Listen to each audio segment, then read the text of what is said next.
محترم ناظرین السلام علیکم۔ میں دلہن بن کر 14ویں کا چاند لگ رہی تھی۔ ہر کوئی مجھے حسرت بری نگاہوں سے دیکھ رہا تھا۔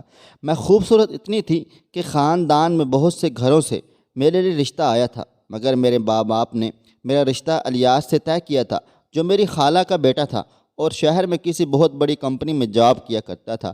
کمپنی کی طرف سے اسے گاڑی بھی ملی ہوئی تھی۔ میں لال جوڑا پہنے اپنی بارات کا انتظار کر رہی تھی۔ اچانک میرے کانوں میں آواز گونجی کہ بارات آ گئی ہے۔ بینڈ باجے اور ڈھول کی آواز سے ایسے لگتا تھا کہ میرے کانوں کے پردے پھٹ جائیں گے۔ کچھ ہی دیر بعد مجھے اسٹیج پر بٹھا دیا گیا، جہاں الیاس پہلے سے بیٹھا ہوا تھا، اور پھر مولوی صاحب نے جیسے ہی نکاح کے لیے رجسٹر کھولا تو الیاس کو کسی کی کال آ گئی۔ کال سننے کے بہانے الیاس اٹھ کر باہر گیا تو واپس ہی نہ آیا۔ اسے گئے ہوئے 3 گھنٹے گزر گئے تھے۔ ہر کوئی اسے ڈھونڈ رہا تھا۔ الیاس کا موبائل بھی آف جا رہا تھا۔ میرا رو رو کر برا حال تھا۔ میں روتی بھی جا رہی تھی اور سوچ بھی رہی تھی کہ یہ میرے ساتھ کیا ہوا ہے۔ میرا نام کومل ہے اور میرے حسن کے ڈنکے پورے خاندان میں بجتے تھے۔ میں ابھی 16 سال کی ہی تھی جب میرے رشتے آنے شروع ہو گئے تھے۔ خالہ شروع سے ہی مجھ سے بہت زیادہ محبت کرتی تھیں اور ان کے بیٹے الیاس کی آنکھوں میں میرے ہی محبت کے دیے جلتے نظر آتے تھے۔ دلہن بنے میرا روپ دیکھ کر لوگ نظریں اتارے بنا نہیں رہ سکتے تھے۔ کہتے تھے کومل پر جی بھر کے دلہن کا روپ چڑھا ہوا ہے۔ میری سہیلیاں میرے ہاتھوں میں سرخ مہندی دیکھ کر کہنے لگی کہ لگتا ہے تمہارا میاں تو تم سے بہت بڑی گہری محبت کرتا ہے۔ دیکھ تو کیسا تیز رنگ آیا ہے۔ میں شرم سے لال سرخ ہو گئی تھی۔ یہ کچھ دیر پہلے کے لمحات تھے جنہیں یاد کر کے میں روئی چلی جا رہی تھی۔ میری بارات شام 7 بجے کی پہنچ چکی تھی، مگر اب رات کے 9 بج چکے تھے، مگر الیاس کا کوئی پتہ نہیں تھا وہ کہاں گیا ہے۔ میرے ابا جان نے میرے چھوٹے بھائی کو خالہ کے گھر بھیجا کہ جا کر پتہ کرو کہیں الیاس واپس کسی کام سے گھر تو نہیں چلا گیا، کیونکہ سب مہمان 2 گھنٹے سے الیاس کے انتظار میں بیٹھے ہوئے ہیں۔ میرا بھائی خالہ جان کے گھر چلا گیا، پورے آدھے گھنٹے بعد واپس لوٹا۔ الیاس بھائی تو وہاں بھی موجود نہیں ہیں۔ سب حیران و پریشان تھے کہ الیاس کو زمین کھا گئی یا آسمان نگل گیا۔ اب تو 9 کے 12 بج گئے تھے، مگر الیاس کا کچھ بھی پتہ نہ چلا تھا، کہاں چلا گیا تھا۔ خالہ بھی زارو قطار رونے لگ گئی تھی۔ الیاس کے بھائی بھی اسے ڈھونڈ رہے تھے، لیکن وہ کہیں نہ تھا۔ ہمارے گھر عورتوں کی چائے مگوئیاں شروع ہو گئی تھیں کہ لڑکا بھاگ گیا ہے، ضرور لڑکی میں کوئی عیب ہوگا، لڑکے کو زبردستی اس کے والدین باندھ رہے ہوں گے، یا لڑکے کا کہیں اور چکر ہوگا۔ گو کہ جتنے منہ اتنی باتیں تھیں۔ میرا دل یوں تھا کہ کسی نے مٹھی میں لے کر دبوچ لیا ہو۔ پھر اچانک کسی نے بتایا کہ الیاس کو تو اپنی گاڑی میں شہر سے کی طرف جاتے ہوئے دیکھا گیا ہے۔ اس نے آپ کو جان بوجھ کے رسوا کیا ہے۔ اس نے آپ لوگوں سے نہ جانے کس چیز کا، کس بات کا بدلہ لے لیا ہے۔ یہ بات سن کر میرے والد صاحب کو شدید جھٹکا لگا تھا۔ وہ کہنے لگے میری بیٹی پاک دامن ہے، مجھے اس پر پورا بھروسہ ہے، اور میری بیٹی کی بارات آج ہی میرے گھر سے رخصت ہوگی۔ اچانک میری پھپھو سامنے آئیں اور کہنے لگیں میرا بیٹا عمران کومل کی عزت رکھے گا۔ تب سب کی رضامندی سے میرا نکاح الیاس کی بجائے عمران سے ہو گیا تھا۔ میرا تو دماغ ہی کام نہیں کر رہا تھا۔ میرے ابو جان نے میرا انگوٹھا پکڑ کر نکاح نامے پر سیاہی سے چھاپ دیا۔ میں اپنے بے جان وجود کو گھسیٹتے ہوئے کسی لاش کی طرح عمران کے ساتھ رخصت ہو کر اس کے گھر چلی گئی تھی۔ میرے دل میں اب کوئی خواہش نہ رہی تھی۔ عمران سارے خاندان میں بدتمیز اور بدمعاش قسم کا لڑکا مشہور تھا۔ مجھے وہ کبھی بھی ایک آنکھ نہیں بھایا تھا۔ میں اس وقت بیٹھی یہ سوچ رہی تھی کہ الیاس کیوں مجھے چھوڑ کر چلا گیا۔ وہ تو مجھ سے بہت محبت کرتا تھا، مجھے بہت پسند کرتا تھا، وہ تو بہت اچھی عادتوں کا مالک تھا۔ ایسا تو نہ تھا کہ مجھے ایسے وقت میں رسوا کر دے۔ میری آنکھوں سے آنسو بہہ چلے جا رہے تھے۔ جب عمران کمرے میں داخل ہوا تو اس نے اتنے زور سے کمرے کا دروازہ بند کیا کہ میں ہل کر رہ گئی تھی۔ تیز قدموں سے چلتا ہوا وہ میرے پاس آ کر بیٹھ گیا۔ میں گھونگھٹ نکالے اپنی قسمت پر آنسو بہا رہی تھی۔ بڑی بے دردی سے اس نے میرا گھونگھٹ اٹھایا اور کہکا لگا کر کہنے لگا بڑی اکڑ تھی نا تجھے اپنے حسن پر۔ اس کی آنکھیں اپنی جی سے سرشار تھی۔ اس نے مجھے بالوں سے پکڑا اور اپنا چہرہ میرے چہرے کے قریب کر کے غصے سے کہنے لگا دیکھ کیسے بے بس مجبور ہو کر تو میری جھولی میں آ گری ہے۔ تجھے یاد ہے نا وہ دن جب تو نے مجھے تھپڑ مارا تھا؟ اب دیکھ میں تیرا وہ حشر کروں گا کہ تم موت مانگو گی اور میں تجھے مرنے بھی نہیں دوں گا۔ میں اس کی ضد بن چکی تھی۔ اچانک مجھے یاد آیا جب میری بہن کی شادی کو ایک ہی ماہ رہ گیا تھا، جب خاندان سے میرے لیے دو رشتے بیک وقت آئے تھے، ایک پھپھو کے گھر سے اور دوسرا خالہ کے گھر سے۔ میرا جھکاؤ شروع سے ہی خالہ زاد الیاس کی طرف تھا، کیونکہ میری پھپھو مزاج کی بہت تیز تھی اور ویسے بھی اثر ان کے بچوں میں بھی تھا، اور جس بیٹے کے لیے وہ مجھے ان کے بچوں میں سے بھی تھا، اور جس بیٹے کے لیے وہ مجھے مانگ رہی تھی، پورے خاندان میں وہ بدتمیز اور بد اخلاقی میں مشہور و معروف تھا۔ مجھ سمیت خاندان کی سب لڑکیاں ہی اسے ناپسند کرتی تھیں۔ ابا کو بھی عمران کچھ خاص پسند نہ تھا، اس لیے پھپھو کو یہ کہہ کر ٹال دیا کہ ابھی کومل کی شادی نہیں کرنی، لیکن خالہ سے میرے رشتے کی حامی بھر لی۔ ہمارا ایک ہی خاندان تھا، اس لیے ایسی باتیں چھپتی نہیں ہیں۔ بڑی بہن کی شادی پر جب سب خاندان والے اکٹھے ہوئے تو خالہ کی فیملی بھی آئی ہوئی تھی، اور پھپھو کی بھی۔ عمران کی چال ڈھال بالکل بدماشوں جیسی تھی۔ رات کو جب سب لڑکیاں تیار ہو کر بارات کے لیے استقبال کے پھولوں کی پلیٹیں پکڑے صحن کے دروازے پر کھڑی تھیں، تب عمران کی نظر مجھ پر پڑی تھی اور وہ پلٹنا بھول گئی تھی۔ میں گلابی رنگ کا شرارہ پہنے بہت زیادہ خوبصورت لگ رہی تھی۔ جیسے ہی بارات کی آمد شروع ہوئی تو ایک ہنگامہ سا مچ گیا تھا، اور منچلوں کے بھنگڑوں نے محفل کو سجا کر رکھ دیا تھا۔ لڑکیاں بھنگڑے دیکھ کر تالیاں بجا رہی تھیں۔ اسی وقت عمران میرے پاس آیا، کہنے لگا کہ تمہیں میری اماں کمرے میں بلا رہی ہیں۔ بارات کا ہنگامہ عروج پر تھا۔ میں نے پوچھا پھپھو کس کمرے میں ہے، تو اس نے کونے والے کمرے کی طرف اشارہ کیا تھا جو اسٹور کے طور پر استعمال ہوتا تھا۔ میں ادھر چلی گئی۔ عمران بھی میرے ساتھ چلا آیا۔ کمرے میں نہ تو پھپھو تھی اور نہ ہی کوئی اور۔ میں جیسے ہی پیچھے کو پلٹی تو عمران دروازہ بند کر چکا تھا۔ میں نے کہا یہ کیا بدتمیزی ہے، تم مجھ سے جھوٹ بول کر مجھے یہاں لائے ہو۔ کہنے لگا جھوٹ تو تمہارے باپ نے بھی میری ماں سے بولا تھا کہ وہ تمہارا بھی رشتہ نہیں کرنا چاہتا، اور پھر تمہاری خالہ کے مانگنے پر اسے ہاں بھی کر دی۔ دیکھ کومل، شادی تو میں تجھ سے ہی کروں گا۔ اگر تیرے باپ نے سیدھے طریقے سے رشتہ نہ دیا تو میرے پاس اور بھی بہت سے طریقے ہیں، اس لیے تجھے سمجھا رہا ہوں۔ اپنے اماں ابا سے کہہ دو کہ اب بھی وقت ہے، وہ تیرا رشتہ میرے ساتھ کر دیں۔ مجھے اس کی اس اکڑ پر بے تحاشا غصہ آیا تھا۔ میں نے ایک تھپڑ کھینچ کر اس کے منہ پر مار دیا اور اسے پیچھے کر کے کمرے سے باہر نکل گئی تھی۔ اماں ابا نے میری بہن کے ولیمے پر میرا رشتہ الیاس سے پکا کر دیا تھا، جو میرا خالہ زاد تھا۔ میری پھپھو اور عمران تو یہ سنتے ہی وہاں سے واپس چلے گئے تھے۔ میں نہیں جانتی تھی کہ اس نے الیاس کے ساتھ کیا کیا تھا جو وہ شہر بھاگ گیا تھا، لیکن میں یہ سمجھ گئی تھی کہ سارا کیا دھرا عمران کا ہی تھا۔ میری وہ رات ایک خوفناک عذاب کی نظر ہوئی تھی۔ عمران نے سگریٹ سے میرا چہرہ داغدار کر دیا تھا۔ صبح آئینے میں اپنا عکس دیکھ کر ڈر گئی تھی۔ میری زندگی میں اب ہر روز ایک نئی آزمائش تھی۔ وہ شخص انسانی روپ میں درندہ تھا، مجھ سے بڑی بے دردی سے اپنا حق وصول کرتا اور پھر میرے چہرے پر حقارت سے تھوک دیتا۔ جتنے میرے وجود پر زخم لگے تھے اس سے کہیں زیادہ میری روح گھائل ہو چکی تھی۔ میری ساس جو کہ میری پھپھو تھی، دن بھر مجھ سے گھر کے سارے کام کاج کرواتی تو کہتی تو بن بیاہی رہ جاتی اگر میرا شیر جوان بیٹا تجھے عزت نہ دیتا۔ میں کوئی جواب نہ دیتی تھی۔ میں نے اپنی زبان پر تالا لگا لیا تھا۔ میں نے خود کو حالات کے حوالے کر دیا تھا۔ مسکرانا کس چڑیا کا نام ہے مجھے نہیں معلوم تھا۔ چہرے پر اداسی کے ڈیرے تھے۔ میرا دل آرزوئیں مر چکی تھیں۔ شادی کے چند ماہ بعد ہی میں امید سے ہو گئی تھی۔ عمران نے بڑے گھمنڈ سے کہا تھا کہ دیکھنا میرا بیٹا ہی ہوگا۔ میری ساس اس خبر سے خوش تو بہت ہوئی تھی، لیکن مجھ پر ظلم و ستم کم نہ کیا گیا، اور اس حالت میں بھی مجھ سے سارے کام کروائے جاتے اور کھانے کو بھی کچھ نہ دیتی تھیں۔ میں نے بیٹی کو جنم دیا تو گھر میں ایک طوفان سا اٹھ گیا تھا۔ اعجاز نے بیٹی کو دیکھتے ہی حقارت سے رخ پھیرا تھا۔ کہنے لگا منحوس عورت، پہلے کیا تیری نحوست کم تھی جو ایک اور تو نے اپنے جیسی کو پیدا کر لیا ہے؟ میری بیٹی ہو بہو میرے جیسی تھی۔ میری ساس نے مجھے ٹھیک سے کھانے کو نہ دیا۔ کہنے لگی تو نے کون سا لال پیدا کیا ہے بدبخت جو تجھے دیسی گھی کی چوریاں بنا کر کھلاؤں۔ میری بیٹی اب چند دن کی تھی۔ میری ساس نے مجھے بیڈ سے اٹھایا۔ کہنے لگی چل کام کر، بہت آرام کر لیا تو نے۔ عمران تو اپنی بیٹی کو ایک نظر دیکھنا بھی گوارا نہیں کیا کرتا تھا۔ نہ مجھ پر رحم کھایا کرتا۔ میری بیٹی ابھی 4 ماہ کی ہوئی تھی کہ میں پھر سے حاملہ ہو چکی تھی۔ میری سفید رنگت اور پیلی پڑنے لگی تھی۔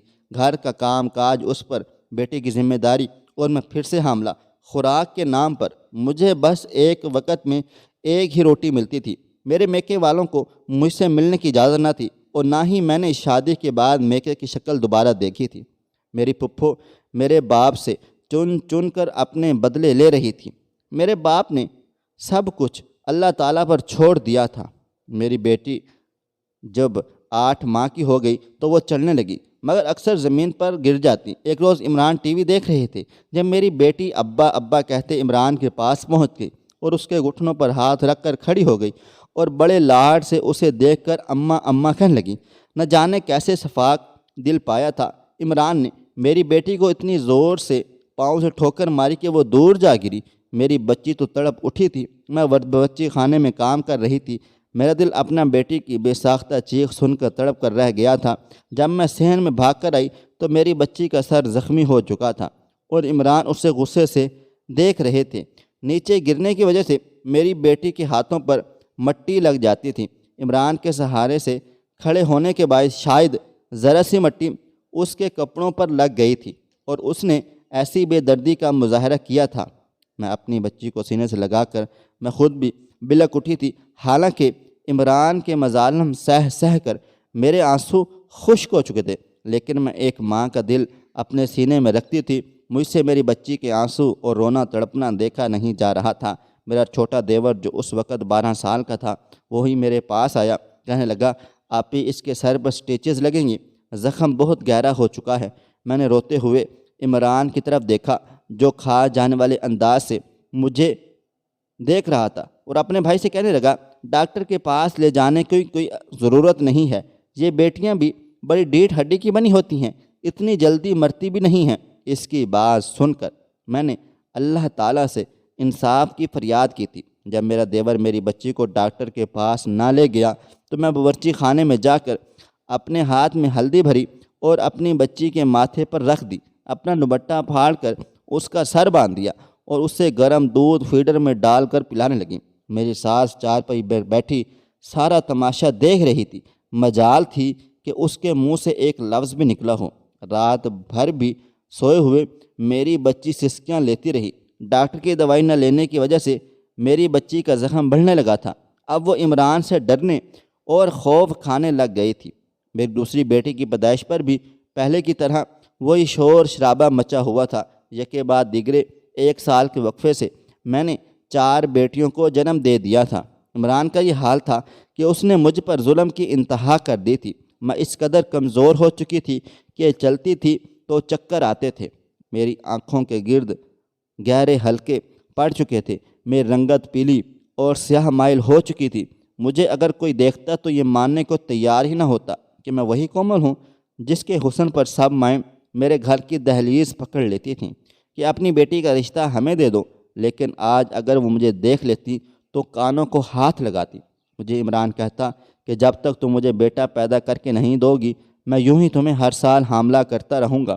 میں اس کے سامنے ہاتھ جوڑ کر روتے ہوئے کہنے لگی خدارا مجھے انسان سمجھو، لیکن وہ انسانی روپ میں کوئی جانور نما درندہ تھا۔ میری 4 معصوم سی بیٹیاں تھیں۔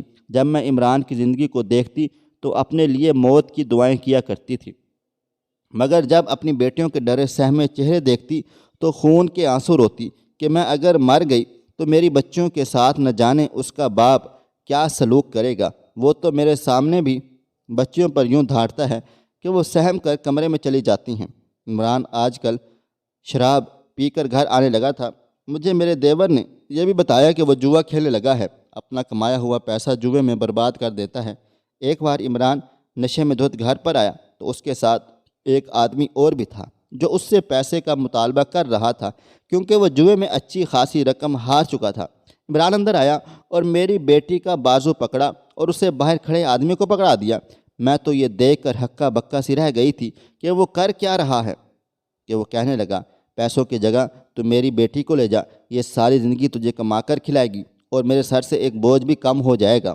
یہ سن کر تو میری جان ہی نکل گئی تھی۔ میں فوراً سے بھاگ کر گیٹ کے پاس چلی گئی۔ اس آدمی کے سامنے ہاتھ جوڑنے لگی۔ میری بچی کو اب میرے ساتھ نہ لے جاؤ، میری معصوم سی چھوٹی سی بچی میرے بغیر نہیں رہ سکتی۔ اس شخص نے مجھے پیچھے دھکیلا اور بچی کو گود میں بھر کر لے جانے لگا۔ میری بچی رونے لگی۔ میں نے اس شخص کے پاؤں پکڑ لیے کہ میری بچی کو چھوڑ دو، لیکن وہ میری بچی کو اپنے ساتھ لے کر گیا۔ میں نے عمران کو مارنا شروع کر دیا کہ میری بچی واپس لا کر دو۔ عمران نے مجھے دور دھکا دیا کہ میرا سر چار پائی کے پائے سے ٹکرا گیا۔ زوردار ضرب کی وجہ سے میرا سر زخمی ہو چکا تھا۔ مجھے عمران سے نفرت ہونے لگی تھی۔ شاید نفرت بہت چھوٹا لفظ تھا۔ میرا جی چاہتا تھا میں اس کو مار ڈالوں، اس کے ٹکڑے ٹکڑے کر ڈالوں۔ مجھے ہر وقت اپنی بچی کی یاد آتی رہتی تھی۔ 5ویں بار جب میں حاملہ ہوئی تو میری ساس مجھے ایک دائی کے پاس لے گئی۔ اس نے کہا دیسی گھی میں کچا انڈا ڈال کر اپنی بہو کو کھلا دے، پھر دیکھنا بیٹا ہی ہوگا۔ یہ سن کر مجھے گھبراہٹ ہوئی تھی۔ مجھے نہ جانے کتنے تعویذ بھی پہنائے گئے، کیونکہ دائی میری ساس کو کہہ چکی تھی تیری بہو اس کے بعد بچہ پیدا نہیں کر سکے گی، اس میں مزید طاقت نہیں ہے۔ میری ساس اب مجھے روز کچا انڈا دیسی گھی میں ڈال کر کھلانے لگی تھی، جسے کھاتے ہی مجھے الٹی آنے لگتی۔ میں ہر وقت اپنی بڑی بیٹی کے بارے میں سوچ سوچ کر روتی رہتی تھی۔ نہ جانے اس آدمی نے میری بچی کے ساتھ کیا سلوک کیا ہوگا۔ مجھے کچھ بھی اچھا نہیں لگتا تھا۔ میں ہر وقت اپنی بڑی بیٹی کے لیے روتی رہتی تھی۔ ایک روز میرا دیور میرے پاس آیا اور کہنے لگا آپی مجھے آپ کی بیٹی کا پتہ چل گیا ہے، وہ کہاں ہے؟ یہ سن کر تو میں اٹھ کر بیٹھ گئی، ورنہ اب تو میری یہ حالت ہو چکی تھی۔ بنا سہارے میں نہ اٹھ سکتی تھی اور نہ میں چل پاتی تھی۔ میں نے پوچھا کہاں ہے میری بچی؟ کہنے لگا شکر کرو وہ آدمی بے اولاد تھا، اس کو آپ کی بیٹی پر ترس آ گیا، اپنے آپ کی بیٹی فائزہ کو اسکول میں داخل کروا دیا ہے، اسے بہت اچھا رکھا ہوا ہے، پیار بھی کرتا ہے۔ میں یہ سن کر رونے لگی کہ اللہ تعالیٰ کی بھی شان کیا ہے، وہ جب چاہتا ہے سگی کو ستیلی بنا دیتا ہے اور جب چاہتا ہے ستیلی کو سگا بنا دیتا ہے۔ میری بچیوں کو ان کے حصے کا پیار مل رہا تھا، مگر میرا شوہر میری بچیوں سے پیار نہیں کرتا تھا، لیکن چھوٹا دیور اچھے مزاج کا تھا، میری بچیوں کو پیار بھی کرتا اور انہیں چیزیں بھی لا کر دیتا تھا۔ وقت یوں ہی گزرنے لگا تھا۔ ہمارے گاؤں میں اس وقت 2 کلینک ایسے تھے جہاں الٹرا ساؤنڈ کی سہولت موجود تھی۔ میری ساس مجھے اس کلینک پر لے گئی تھی۔ الٹرا ساؤنڈ والی نے جب یہ بتایا اس بار بیٹی نہیں بلکہ بیٹا پیدا ہوگا تو میری ساس کی خوشی قابل دید تھی، لیکن مجھے ایسی کوئی خوشی نہ تھی۔ میرے شوہر اس خبر پر بے تحاشا خوش ہوا تھا، کہنے لگا میرا وارث آنے والا ہے، میرا غرور میرا سینہ چوڑا کرنے کے لیے آ رہا ہے، میں تو اس کی پیدائش پر خسرے نچواؤں گا، اپنے بیٹے کو اپنے جیسا بناؤں گا، محلے بھر میں مٹھائی بانٹوں گا۔ میری ساس کے چہرے پر مسکراہٹ ختم نہیں ہو رہی تھی، کہنے لگی میں تو دربار میں جا کر دیے جلاؤں گی۔ میری بیٹیاں بڑی بہن کو اکثر یاد کر کے روتی رہتی تھیں۔ میرا دل بھی اپنی بڑی بیٹی کے لیے بہت اداس تھا، لیکن یہ سن کر اطمینان سا ہوا تھا کہ وہ اچھے ماحول میں پل بڑھ رہی ہے۔ وقت گزرنے لگا۔ عمران نے پورے محلے اور ملنے جلنے والوں میں پہلے سے ہی شور مچا دیا تھا کہ میرے گھر میں شیر جوان آنے والا ہے، اس دن تو میں اپنے گھر پر جشن مناؤں گا، شہر سے ہجڑے بلوا کر انہیں نچواؤں گا۔ یہ وقت بھی گزر گیا تھا۔ اس بار تو مجھے لگ رہا تھا کہ بچوں گی نہیں میں۔ 6 سالوں میں یہ میری 5ویں اولاد تھی اور میں یوں تھی کہ تنکیں بے جان ہو۔ میری صحت، خوبصورتی، سب کچھ ختم ہو چکا تھا، فنا ہو گیا تھا۔ نہ جانے یہ مرد ذات عورت کو انسان کیوں نہیں سمجھتے، بیٹے کی خواہش میں یہ کیوں نہیں دیکھتے کہ عورت میں اتنی قوت ہے بھی کہ نہیں وہ دوسری اولاد پیدا کر سکے۔ انہیں بس وارث چاہیے ہوتا ہے، چاہیے اس کے خاطر بیٹیوں کی لائن لگ جائے۔ جس دن میری ڈلیوری ہونے والی تھی عمران پہلے سے ہی مٹھائی لے کر آیا تھا، گھر پر خسرے بھی بلوا لیے تھے۔ کہنے لگا سب سے پہلے میں اپنے بیٹے کو اپنے گود میں لوں گا، شہد بھی میں ہی چٹواؤں گا تاکہ وہ میرے جیسا بنے۔ خاندان کے بہت سے لوگ بھی جمع ہو چکے تھے۔ چلو شکر ہے 4 بیٹیوں کے بعد اب بیٹا پیدا ہوگا۔ ایک اذیت سہنے کے بعد جو میرے کانوں میں ایک بچے کی رونے کی آواز سنائی دی تو میں نے دائی سے پوچھا کیا ہوا ہے؟ دائی اماں نے کوئی بھی جواب نہ دیا۔ میں سمجھ گئی تھی کہ اس بار بھی بیٹی ہی ہوئی ہوگی۔ ہر بار دائی اماں میرے سوال پر یوں ہی خاموشی اختیار کر جاتی تھیں۔ میں نے اپنی آنکھیں بند کر لیں۔ اب پھر سے میرے لیے ایک نئی اذیت آزمائش تیار تھی۔ نہ جانے اب میری بیٹی پیدا ہونے پر کون کون سے مجھے ظلم سہنے پڑیں گے۔ اس نے بچے کو نہلا کر کپڑے پہنائے۔ میں ایک بار پھر پوچھا، اماں بیٹی ہوئی ہے؟ تو اس نے باہر نہ لے جا کہنے لگی، بیٹی نہیں ہوئی۔ میں اس کے افسردہ چہرے کو دیکھا تو پوچھا، پھر کیا بیٹا ہوا ہے؟ میں حیرانگی میں مبتلا ہوئی تھی، کیونکہ اگر بیٹا ہوتا تو دائی کے چہرے پر خوشی کی چمک ہوتی۔ باہر ڈھول اور خواجہ سرا کے گانوں کی آوازیں آ رہی تھیں۔ وہ بولی، بیٹا بھی نہیں ہے۔ مجھے اس کا جواب بھی سمجھ میں نہیں آیا تھا۔ وہ بچے کو لے کر باہر چلی گئی تھی۔ کچھ ہی دیر بعد میرے شوہر کی آوازیں بند ہو چکی تھیں۔ ایک گہرا سناٹا چھا گیا تھا۔ پھر ایک خواجہ سرا کی آواز گونجی تھی، ارے یہ تو ہماری ذات کا ہے، اسے ہم اپنے ساتھ لے کر جائیں گے۔ میرا دل دھک سے رہ گیا تھا۔ میرے شوہر کا گھمنڈ، غرور اللہ تعالیٰ نے اچھا خاصا توڑا تھا۔ اس نے بیٹیوں کی پیدائش پر نہ مٹھائی بانٹی تھی اور نہ ہی کوئی خوشی کی تھی، اور ایک مشین کی غلط رپورٹ پر اس نے سارے جہان کو بڑے گھمنڈ سے، غرور سے اپنے بیٹے ہونے کا اعلان کیا تھا۔ لیکن شاید وہ یہ بھول گیا تھا کہ اللہ تعالیٰ کی ذات مشینوں کو جھوٹا کر دیتی ہے۔ وقت تو تیزی سے گزرنے لگا تھا۔ میں نے سلائی شروع کر دی تھی اور اپنی بچیوں کو تعلیم بھی دلوائی تھی۔ میری بچیاں گورنمنٹ سکول اور کالج میں بھی اول پوزیشن لے کر پاس ہوتی رہی تھیں۔ اور پھر وہ وقت بھی آیا جب سب اپنے بل بوتے پر گورنمنٹ کی نوکریوں پر لگ گئی تھیں۔ ان کی شادیاں بھی اچھے گھروں میں ہو چکی تھیں۔ میں نے اپنے خواجہ سرا بچے کو بھی ہجڑوں کے حوالے نہیں کیا تھا، اسے بھی تعلیم دلوائی تھی۔ میرا شوہر اب کمزور لاغر سا ہو چکا تھا، شراب پی پی کر اپنی صحت تباہ و برباد کر چکا تھا۔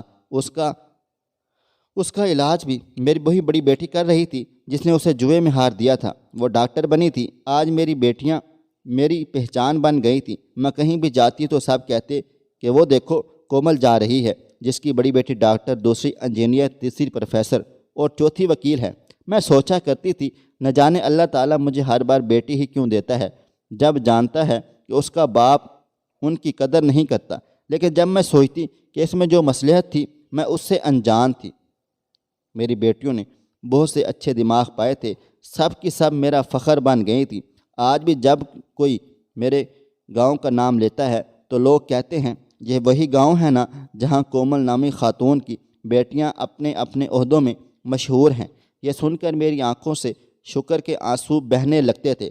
لگتا ہے جیسے آج مجھے میرے صبر کا انعام مل گیا ہو۔ عمران آج سارا دن چارپائی پر پڑا روتا رہتا ہے۔ اس پر بہت سی جان لیوا بیماریوں نے حملہ کر دیا ہے۔ آج وہ مجھ سے معافیاں مانگتا ہے۔ اس نے یہ بھی بتایا کہ شادی کے روز اس نے الیاس کے آفس کے ایک آدمی کو بہت سے پیسے دیے تھے، جس نے جان بوجھ کر الیاس کو ایک جھوٹے مقدمے میں پھنسا دیا تھا۔ اس روز الیاس نکاح کے وقت اچانک آفس نہ پہنچتا تو پولیس والوں نے گاؤں آ جانا تھا، اس لیے الیاس نے اپنے خاندان کی عزت بچانے کے لیے خود ہی اپنے آپ کو پولیس کے حوالے کر دیا تھا۔ اور جب الیاس واپس آیا تب تک بہت دیر ہو چکی تھی۔ میں بیاہ کر عمران کے گھر آ چکی تھی۔ جن بیٹیوں کی عمران نے قدر نہیں کی تھی آج وہ اس کے لیے فخر بن گئی ہیں۔ کاش کہ انسان بیٹے کی خواہش کی خاطر بیٹیوں کی ناقدری کرنے کی بجائے اپنی بیٹیوں کو ہی بیٹا سمجھ کر اسے تعلیم سے آراستہ کرے تو وہ بیٹوں سے زیادہ بہترین بن کر دکھا سکتی ہیں۔ آج عمران کو فوت ہوئے 2 سال ہو گئے ہیں۔ میری ساس بھی فوت ہو گئی ہے۔ آج میں اپنی بیٹیوں کے ساتھ رہتی ہوں، جنہوں نے دنیا جہاں کی نعمتیں میرے قدموں میں لا کر رکھ دی ہیں۔ خواہش صرف اتنی ہے کہ کچھ الفاظ لکھوں جس سے کوئی گمراہی کے راستے پہ جاتے جاتے رک جائے، اور نہ بھی رکے تو سوچ میں ضرور پڑ جائے۔ دوستو، امید کرتا ہوں کہ آپ کو یہ ہماری کہانی پسند آئی ہوگی۔ کہانی پسند آئی ہو تو اس ویڈیو کو لائک کریں، کومنٹس کریں، شیئر کرنا بالکل بھی نہ بھولیں۔ اور ہاں، اگر آپ اس چینل پر نئے ہیں تو اس چینل کو سبسکرائب ضرور کر لیں اور نوٹیفیکیشن کو ضرور دبا دیں تاکہ آنے والی کہانی سب سے پہلے آپ کو مل سکیں۔ ملتے ہیں کل ایک نئی اور دلچسپ کہانی کے ساتھ۔ اللہ حافظ۔